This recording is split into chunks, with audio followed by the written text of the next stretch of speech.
இந்த உலகத்துல இன்னும் வெளியே வராம எந்த ஒரு மனிதர்கள் கூட தொடர்பு இல்லாம பதுங்கி ஒதுங்கி வாழ்ந்துட்டு இருக்க ட்ரைப்ஸ் பத்தி உங்களுக்கு தெரியுமா? இவங்க ஏன் நம்ம மக்களோட இணைய மாட்டேங்கிறாங்க?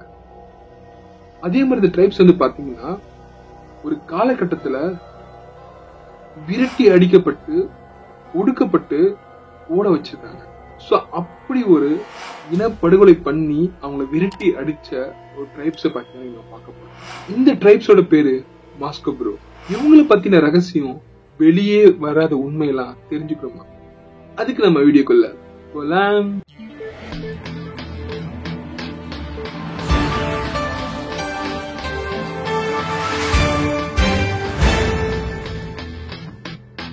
அன்பான சப்ஸ்கிரைபர்ஸ் அனைவருக்கும் அன்பு செலுத்தின அன்பான அன்பு வணக்கம். வெல்கம். இன்னைக்கு நம்ம பார்க்க போற ட்ரைப்ஸ் பேர் என்ன பாத்தீங்கன்னா மாஸ்கோ ப்ரோ. இவங்க எங்க வாழ்ந்துட்டு இருக்காங்கன்னா பெருவுல இருக்க அமேசான் காடுல இருக்க தென்கிழக்கு காடுல தான் இவங்க வாழ்ந்துட்டு இருக்காங்க. இவங்க பாத்தீங்கன்னா இன்னுமே மனிதர்களால அணுக முடியாத ஒரு ட்ரைப்ஸா இருக்காங்க. ஏன் பாத்தீங்கன்னா நான் முன்னாடி சொன்ன மாதிரி பாத்தீங்கன்னா இந்த ட்ரைப்ஸ் மேல மனித மீறல் வன்கொடுமைகள் படுகொலைகள் நடத்தப்பட்ட ஒரு காலத்துல. அதனாலே பாத்தீங்கன்னா அந்த ட்ரைப்ஸ் நிலத்தடி அதாவது நிலத்திலிருந்து ஓடி ஒளிஞ்சு காட்டுக்குள்ள பதுங்கி வாழ ஆரம்பிச்சாங்க. இந்த வருஷம் என்னன்னு பாத்தீங்கன்னா 1890. இந்த ட்ரைப்ஸ் ரொம்ப வருஷமா வாழ்ந்துட்டு இருந்திருக்காங்க. 1800 காலகட்டத்துல இந்த ட்ரைப்ஸ் மக்களோட சேர்ந்து வாழ ட்ரை பண்ணிருக்காங்க. சோ அதனால பாத்தீங்கன்னா காடுகள்ல இருந்து வெளியே வந்து மக்களோட சேர்ந்து வாழ ட்ரை பண்ணிருக்காங்க. பட் அங்க இருந்த சில மக்கள், வஞ்சக மக்கள், பெருமக்கள் இந்த ட்ரைப்ஸ் பிடிக்காம அவங்க இனப்படுகொலை பண்ணி அங்க இருக்க பெண்களை கற்பழிச்சு ஒடுக்குமுறை பண்ணி அவங்களை காட்டுக்குள்ளே திருப்பி அடிச்சிருக்காங்க. என்ன ஒரு கொடுமை இல்ல? இந்த ட்ரைப்ஸ் பாத்தீங்கன்னா பாப்புலேஷனே கம்மியாயிட்டு வருதுன்னு சொல்லிட்டு இருக்காங்க. பாத்தீங்கன்னா வெறும் 750 பேர் தான் இன்னுமே உயிர் வாழலாம் அப்படின்னு தகவல் வந்திருக்கு. இவங்க பாத்தீங்கன்னா மேட்ரோடோ டயஸ் அப்படின்ற தேசிய பூங்கா சுத்தி இருக்க காடுகள்ல, அது அமேசான் காடுகள்ல அங்க சுத்தி இந்த 750 பேர் வாழ்ந்துட்டு இருக்காங்க. அதுவும் மறைமுகமா வாழ்ந்துட்டு இருக்காங்க. அவங்களுக்குள்ள இருக்க அந்த ட்ரைப்ஸ், அமேசான் காடுகள் நிறைய ட்ரைப்ஸ் இருக்குது. பட் அந்த ட்ரைப்ஸ் கூட அன்கான்டாக்டபிளா வாழ்ந்துட்டு இருக்காங்க. அதே மாதிரி இவங்க எடுத்துக்கிற உணவுல பெரும்பாலான விஷயம் பாத்தீங்கன்னா ஒரு காலகட்டத்துல மீன உணவா எடுத்துப்பாங்க. அண்ட் இன்னொரு காலகட்டத்துல காட்டு பன்றி அந்த மாதிரி விஷயத்த உணவா எடுத்துப்பாங்க.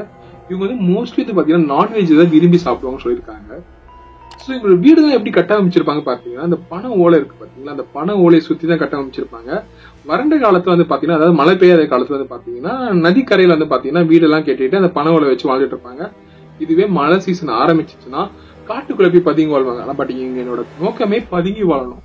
ஏன்னா இவங்க ஒதுக்கப்பட்டிருக்காங்க, ஒடுக்கப்பட்டிருக்காங்கன்ற ஒரு ரீசனுக்காகவே பாத்தீங்கன்னா இன்னுமே பயந்து ஓடிட்டு இருக்காங்க. பட் அவங்க கிட்ட யாராவது போயிட்டாங்கன்னா அவங்க பின்னாடி, அதாவது ஒரு காலத்துல பட்ட வழிகளை இப்ப திருப்பி கொடுத்துட்டு இருக்காங்க. யாராவது போனாலே அவங்களை அட்டாக் பண்ணிட்டே இருக்காங்களாம்.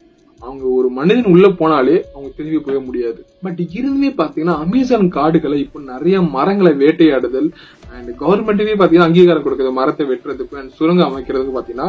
சோ அந்த மாதிரி வேலைகள் அதிகமா நடக்கிறதுனால ஒரு சிலர் இவங்களை பார்த்திருக்காங்க.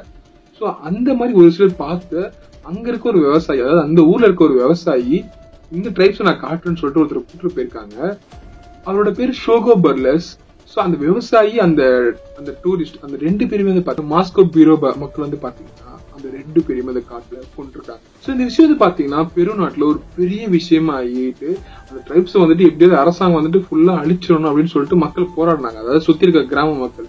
சோ கவர்மெண்ட் பெரிய விஷயமா எடுத்துக்கிட்டு சோ அந்த ட்ரைப்ஸ் பாத்தீங்கன்னா மனிதரோட சேர்ந்து வாழ வைக்கலாம் அப்படின்னு சொல்லிட்டு ஒரு சட்ட நடவடிக்கை கொண்டு வராங்க.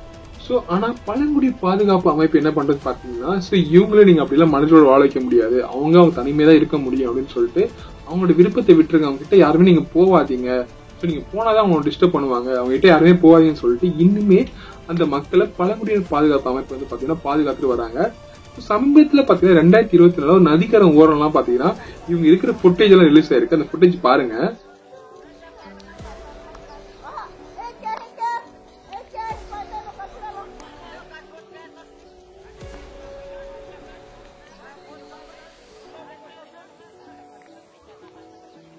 ஃபுட்டேஜ் பாத்தீங்களா? அவங்க எல்லாருமே பாத்தீங்கன்னா ஒரு குரூப்பா தான் சுத்திட்டு இருக்காங்க. ஸோ வீடு இதுலாம் பெருசாலாம் கிடையாது. அப்படியே மைக்ரேட் ஆகிட்டு அந்த காட்டுக்குள்ளேயே சுத்தி வாழ்ந்துட்டு இருக்காங்க. அங்க கிடக்கிற உணவுகளை வேட்டையாடிட்டு இருக்காங்க. யாராவது கிட்ட வராங்கன்னு தெரிஞ்சுக்கிட்டா எல்லாரும் உஷாராயிட்டு அலர்ட் ஆயிட்டு ஒவ்வொரு சிக்னல் இருந்துட்டு இருக்காங்க. இந்த வீடியோ நீங்க பார்க்கும்போது தெரியும். இவங்க வந்து பாத்தீங்கன்னா அந்த காட்டுல கிடைக்கிற உணவு, அங்க இருக்க தங்க கெட்டமைப்பு இதை வச்சே பாத்தீங்கன்னா இவ்வளவு வருஷம் வீடு வாழ்ந்துட்டு வராங்க. ஸோ ஒதுக்கப்பட்ட மக்கள், அதாவது பயந்து ஓடின மக்கள் ஒரு காட்டுக்குள்ள போயிட்டு தனி ராஜாங்க அமைச்சு என்னை ஒதுக்கி நான் காட்டுக்குள்ள ஓட வச்சேன். ஆனா நீ என் காட்டுக்குள்ள வந்தா நீ இவ்வளவு எல்லாம் நான் சொல்ற விட்டுற மாட்டேன் அப்படின்னு சொல்லிட்டு ஒரு தனி ராஜாங்க அமைச்சு அவங்களுக்கான ஒரு ராஜா அமைச்சு அவங்க வாழ்ந்துட்டு இருக்காங்க. ஸோ இந்த ட்ரைப்ஸை பத்தி தெரிஞ்சுக்க ரொம்ப ஆச்சரியமா இருக்குல்ல. ஸோ ஒரு ட்ரைப்ஸே வந்துட்டு மனிதர்களை சேர்ந்து வாழ வரோம், நாங்களும் சக மனுஷங்கள மாதிரி இருக்க நினைக்கிறோம்னு சொல்லிட்டு வாழ வர ட்ரை பண்றாங்க. பட் நம்ம வாழ்ற இந்த உலகத்துக்கு நம்ம மாதிரி மக்கள் நீ எப்படி என்னோட சேர்ந்து வாழ்ந்துட முடியும் அப்படின்ற ஒரு சின்ன கேவலமான ஒரு நோக்கத்துல அவங்கள ஓட வச்சிருக்காங்க காட்டுக்குள்ள திரும்பி. இது ஒரு காலத்துல இருந்திருக்கலாம், 1800 காலத்துல நடந்திருக்கலாம். பட் இன்னுமே நடந்துட்டு இருக்குது நம்ம பல பேருக்கு தெரியும். இந்த மாதிரி விஷயங்கள்லாம் சொல்றதுக்கு இல்ல. சோ இப்ப இந்த ட்ரைப்ஸை பத்தி ஃபர்ஸ்ட் டைம் தெரிஞ்சுக்கிறீங்கன்னா வீடியோல கமெண்ட் பண்ணுங்க. வீடியோ உங்களுக்கு பிடிச்சா மறக்காம லைக் பண்ணுங்க, ஷேர் பண்ணுங்க, சப்ஸ்கிரைப் பண்ணிருங்க. ஒரு புது வீடியோ நான் சீக்கிரமா சந்திக்கிறேன். இப்ப நான் சைன் ஆஃப் பண்ணிக்கிறேன்.